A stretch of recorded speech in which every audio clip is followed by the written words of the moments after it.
نبی پاک صلی اللہ تعالی علیہ وسلم نے ہمیں اللہ کی جانب بلایا ہے۔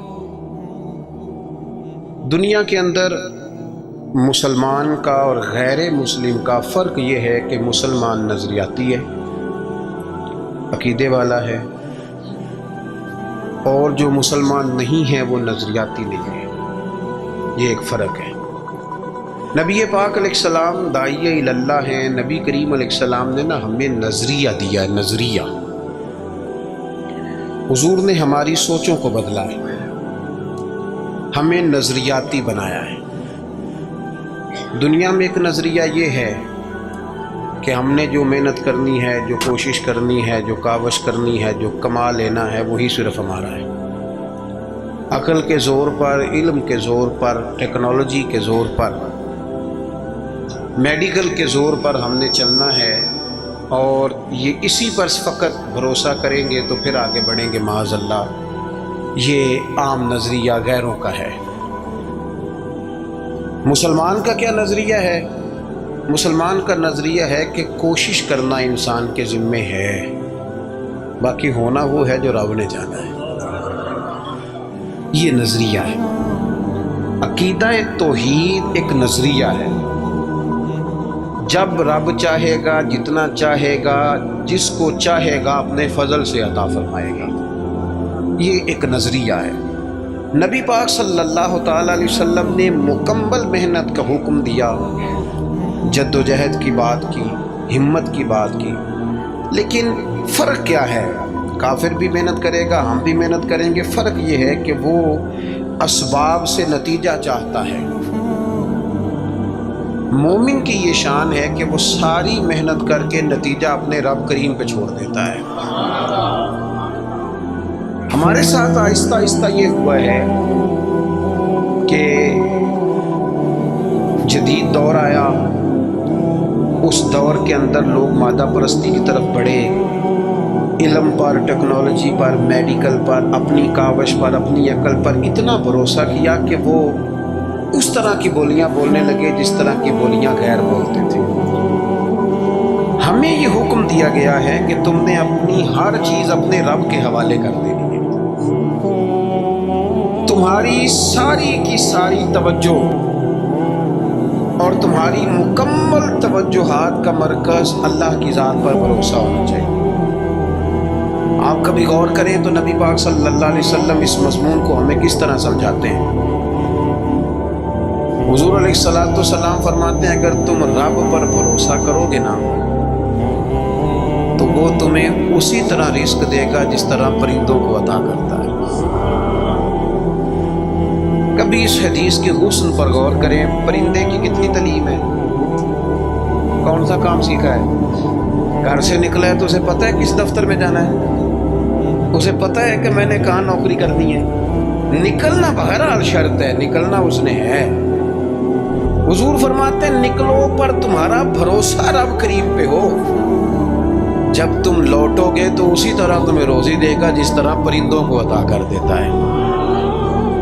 ہم نے نظریاتی بننا ہے، نظریاتی۔ ہمارا سارا دھیان بندوں کی طرف ہے، ساری توجہ مالداروں کی طرف ہے، سارا خیال سیٹھ و نوابوں کی طرف ہے، سارا میلان ہمارا بزنس کی طرف ہے۔ یہ سارا نہیں ہونا چاہیے۔ ہاتھ کار والے پر دل یار والے، یہ میلان سارا نہیں ہونا چاہیے تھا۔ حضور نے ہمیں سکھایا ہے کہ بھروسہ اللہ کی ذات میں، بھروسہ۔ اسلام ایک روحانی دین ہے، یہ آپ کو قلبی قرار دیتا ہے، سکون عطا کرتا ہے۔ آپ جب کچھ چیزیں اللہ پہ چھوڑ دیتے ہیں نا، بڑی ساری چیزیں دوستوں پہ نہیں چھوڑی، بڑی ساری رشتہ داروں پہ نہیں چھوڑ دیتے مجھے پہنچ پڑیں گے، بڑی ساری ماں باپ پہ نہیں چھوڑ دیتے، بڑی ساری جوان اولاد پہ نہیں چھوڑ دیتے، ادھر ادھر جو اتنی توجہ کرنی ہے تو سارا کچھ رب پہ کیوں نہ چھوڑ دیں، اللہ پہ کیوں نہ چھوڑ دیں۔ دیکھو اسلام کی جو پہلی جنگ ہوئی باقاعدہ، اور جس جنگ کے اندر اللہ کے فضل سے مسلمانوں کو وہ کامیابی ہوئی کہ اس کے اثرات آج تک باقی ہیں۔ میں نے ذمہ داری سے کہا ہے آج تک اس کے اثرات باقی ہیں۔ وہ جنگ کون سی ہے؟ جنگ بدر۔ آپ بولے نہیں جی میں آخری دفعہ کہہ رہا ہوں، بچے بھی اور آپ دوست جو بڑے ہیں وہ کبھی کام بتائیں بچوں کو تو اشارے سے، چپ کرنے کا اشارہ یہ ہے، اس کو سیکھ لیں۔ آپ بولے نہیں، بولنے سے تو جو چپ کرانے والے ہوتے ہیں ان کا شور زیادہ ہو جاتا ہے۔ آپ میری بات پہ غور فرمائیں، میں بڑی اہم بات کر رہا ہوں آپ سے، اور چونکہ میں تھوڑی تقریر کرنے کا قائل ہوں اس لیے میں چاہتا نہیں کہ کسی چیز کو کہیں روکا جائے، بس بات ہو جائے تسلسل سے۔ جنگ بدر کے اندر تلوار سے نہیں لڑی، صرف نیزہ نیزے سے نہیں لڑا، صرف برچی سے نہیں لڑی۔ جنگ بدر میں دو نظریے تھے جو آپس میں لڑ رہے تھے، دو نظریے۔ ایک نظریہ کفار مکہ کا تھا، وہ کہتے تھے کہ ہم اونٹ بہت سارے ساتھ لے کے آئے ہیں، ہر روز ایک اونٹ ذبح کریں گے، معاذ اللہ شرابیں پیئیں گے، موج کریں گے۔ ان کا یہ نظریہ تھا کہ ایک بندے کے پاس 3 قسم کا اسلحہ تھا، تلوار بھی ہے، نیزہ بھی ہے، تیر بھی ہے۔ اس طرف کیا تھا؟ اس طرف وہ 1000 بندہ، یہاں 313۔ اور جب سواریوں پہ سفر کر رہے تھے تو انہوں نے سواریاں ذبح کر کے کیا کھانی تھی، ایک سواری پہ 2 3 لوگ سوار تھے۔ حال یہ تھا کہ 6 سرہیں اور 8 تلواریں۔ اب انسان یہ ذہن میں بات بٹھائیں کہ انسان جب اپنے مقابلے میں طاقتور بندے کو محسوس کرتا ہے تو ذہنی طور پہ ہی کمزور پڑ جاتا ہے۔ یعنی بندوق آپ کی یہاں گردن پہ رکھ دی جائے، بہت بڑا بہادر کہلانے والا آدمی بھی پورا کانپ جاتا ہے۔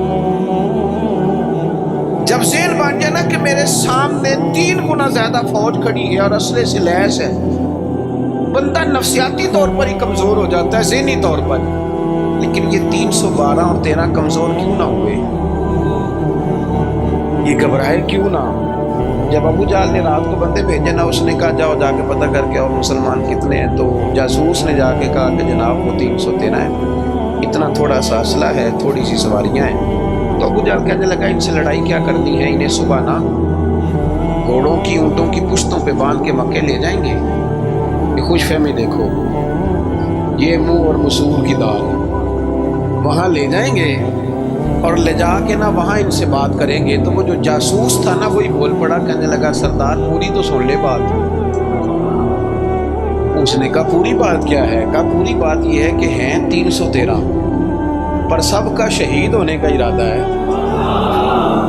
کشتیاں جلا کے آئے ہیں، بندہ کمزور پڑنے والا ایک بھی نہیں۔ اب نظریہ لڑا۔ نظریہ کیا تھا کہ حضور نے فرمایا تھا میرے رب کا وعدہ ہے وہ تمہاری مدد کرے گا، اور پھر وَلَقَدْ نَصَرَكُمُ اللَّهُ بِبَدْرٍ وَأَنْتُمْ أَذِلَّةٌ، اللہ نے مدد کی۔ اللہ فرماتا ہے میں نے تمہاری مدد کی میدان بدر میں، وَأَنْتُمْ أَذِلَّةٌ، تم تو کمزور تھے۔ نظریہ لڑا، تلواریں ہار گئیں، تیر ہار گئے، نیزے ہار گئے، برچھیاں ہار گئیں، اور رسول اللہ نے جو نظریہ دیا تھا وہ نظریہ جیت گیا، بھروسے والے لوگ جیت گئے۔ جب تک مسلمان، میں بڑے درد سے کہتا ہوں ہمارے گھروں میں سیاست چلتی ہے، بچے میری مٹھی میں رہیں، سسرال والے میری مٹھی میں رہیں، محلے والے میری مٹھی میں رہیں، برادری والے میری کو نہیں رہتے میاں یہ مٹھی چھوٹی میں کوئی نہیں رہتے۔ مجھے ایک بزرگ کہنے لگے 5 بچے ہیں ایک بھی نہیں سنتے، تو میں نے کہا بابا جی اتنی مجبوری کیا ہے بچوں کو سنانے کی؟ آپ نے جو سنانا ہے رب کو سنائیں، جتنی دیر ان پر دھیان کرنا ہے اتنے نفل پڑھا دیں، ان کو موج کرنے دیں۔ آپ کتنا کو انہیں قائل کریں گے اور کتنا کو مائل کریں گے، یہ تو اسی طرح کا سلسلہ ہے۔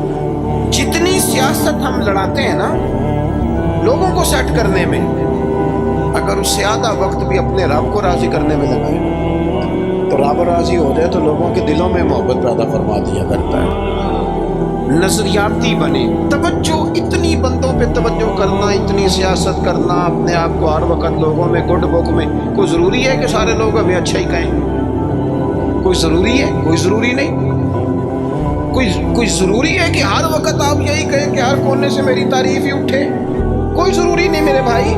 نظریاتی ہو جائے، توجہ اللہ رسول کی جانب، توجہ اللہ والوں کی جانب۔ باقی یہ دنیا کی سیاست اس میں تھوڑی کمی بھی لائیں۔ دیکھیں رسول پاک صلی اللہ علیہ وسلم نظریہ کیا دیتے ہیں، ایک جنگ سے واپسی ہے، حضور آرام کر رہے ہیں، صحابہ تھوڑا سا ہٹ کے ادبن دور ہو کے لیٹ گئے،